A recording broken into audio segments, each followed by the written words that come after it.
1. ଅଗ୍ନିଦଗ୍ଧ ଘା ଶୁଖିବା ପାଇଁ ଆଳୁ ରସ ଲଗାନ୍ତୁ। 2. ଡାଇବେଟିସ କଣ୍ଟ୍ରୋଲ ପାଇଁ ଜାମୁକୋଳି ମଞ୍ଜି ଗୁଣ୍ଡ 1 ଗ୍ରାମ କରି ଦିନରେ 3 ଥର ଖାଆନ୍ତୁ। 3. ଏକଜିମା ଚର୍ମ ରୋଗ ଠିକ୍ କରିବା ପାଇଁ କଲରା ପତ୍ରକୁ ତିଳ ତେଲରେ ସିଝାଇ ଏକ୍ସେମାରେ ଲଗାନ୍ତୁ। 4. ସବୁ ପ୍ରକାର ଜ୍ୱର କମ୍ କରିବା ପାଇଁ ଚିରେଇତା ପାଣିରେ ସିଝାଇ 10 ମିଲିଗ୍ରାମ ପିଅନ୍ତୁ। 5. ଅଣ୍ଟା ବିନ୍ଧା କମ୍ କରିବା ପାଇଁ ଯାଇ ଫଳକୁ ପାଣି ସହିତ ପଥରରେ ଘଷି ତିଳ ତେଲରେ ମିଶେଇ ଘଷନ୍ତୁ। ଅଣ୍ଟା ବିନ୍ଧା କମ୍ ହୋଇଯିବ। 6. ହାଡ଼ ଗଣ୍ଠି ବିନ୍ଧା ମାଂସପେଶୀ ବିନ୍ଧା କମ୍ କରିବା ପାଇଁ ଗାଈ କ୍ଷୀରରେ ହଳଦୀ ଗୁଣ୍ଡ ଅଧା ଚାମଚ ମିଶାଇ ପିଅନ୍ତୁ। 7. ଗଳା ଯନ୍ତ୍ରଣା ପାଇଁ ଶୁଣ୍ଠି ଓ ଜଷ୍ଟି ମଧୁ ଗୁଣ୍ଡ ଅଧା ଚାମଚ ଉଷୁମ ପାଣିରେ ମିଶାଇ ପିଅନ୍ତି। 8. କାନ ବିନ୍ଧା କିମ୍ବା କାନରେ ପିମ୍ପୁଡ଼ି ପଶିଥିଲେ ପିଆଜ ରସ ରସୁଣ ସୋରିଷ ତେଲରେ ଗରମ କରି ଓ ଥଣ୍ଡା କରି ଗୋଟିଏ ଗୋଟିଏ ବୁନ୍ଦା ପକାନ୍ତୁ। 9.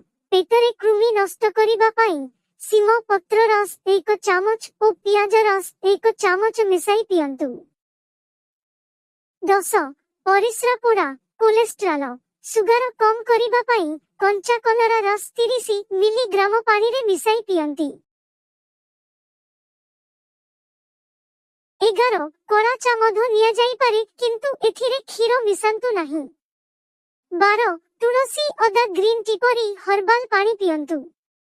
କଦାପି ଆଣ୍ଠୁ ପରିବର୍ତ୍ତନ ଟ୍ରାନ୍ସପ୍ଲାଣ୍ଟ କରନ୍ତୁ ନାହିଁ। ଆକାଶିଆ ବଗୁଲ ଗଛର ଫଳ ପାଣିରେ ସିଝାଇ ସେହି ପାଣି ପିଅନ୍ତୁ। 13. ଖାଇବା ପରେ ପାଣି ପିଅନ୍ତୁ ନାହିଁ। 50 ମିନିଟ୍ ପରେ ଉଷୁମ ପାଣି ପିଅନ୍ତୁ, ହଜମ ଠିକ୍ ହୁଏ। 14. ସୁସ୍ଥ ଶରୀର ପାଇଁ କମ୍ ଲୁଣ ଖାଆନ୍ତୁ। 15. ଛୋଟ ପିଲାଙ୍କ ପେଟ ବିନ୍ଧା କମ୍ କରିବା ପାଇଁ ହେଙ୍ଗୁ ଗୁଣ୍ଡ ପାଣିରେ ମିଶାଇ ନାଭି ଓ ପାଦ ତଳେ ଲଗାନ୍ତୁ। ଉଷୁମ ପାଣିରେ ଅଦା ରସ ଚାମଚ ଲେମ୍ବୁ ରସ ଲୁଣ ମିଶାଇ ପିଅନ୍ତୁ, ଗ୍ୟାସ୍ କମ୍ ହୁଏ। ପୁରୁଣା ଘା ଶୁଖିଲା ପାଇଁ ଗେଣ୍ଡୁ ଫୁଲ ବାଟି କରି ଏଥିରେ ଗାଈ ମୂତ୍ର ମିଶାଇ ଘାରେ ଲଗାନ୍ତୁ। କାଶ ଗଳା ଯନ୍ତ୍ରଣା ଫୁଲା ଦରଜ କମ୍ କରିବା ପାଇଁ ଉଷୁମ ପାଣିରେ ଲେମ୍ବୁ ରସ ଚାମଚ ମହୁ ଚାମଚ ଅଳ୍ପ ଡାଲଚିନି ଗୁଣ୍ଡ ମିଶାଇ ପିଅନ୍ତୁ। ଥଣ୍ଡା କାଶ କମ୍ କରିବା ପାଇଁ ହଳଦୀକୁ ତାୱାରେ ଭାଜି କରି ଗୁଣ୍ଡ କରନ୍ତୁ। ଏହି ଗୁଣ୍ଡ ଗ୍ରାମରେ ଗୁଡ଼ ମିଶାଇ ଖାଆନ୍ତୁ। ଉଷୁମ ଗାଈ କ୍ଷୀରରେ ଟି ଗୋଲମରିଚ ଗୁଣ୍ଡ ଓ ମିଶ୍ରି ମିଶାଇ ରାତିରେ ଶୋଇବା ସମୟରେ ପିଅନ୍ତୁ। ଥଣ୍ଡା କାଶ କମ୍ ହୁଏ। ପେଟ ଯନ୍ତ୍ରଣା କମ୍ କରିବା ପାଇଁ ଅଧା ଚାମଚ ଜୁଆଣି ସହିତ କଳା ଲୁଣ ମିଶାଇ ଉଷୁମ ପାଣିରେ ପିଅନ୍ତୁ। ଗ୍ୟାସ୍ କମ୍ କରିବା ପାଇଁ ଡାଲଚିନି ଗୁଣ୍ଡରେ ମହୁ ମିଶାଇ ଖାଆନ୍ତୁ।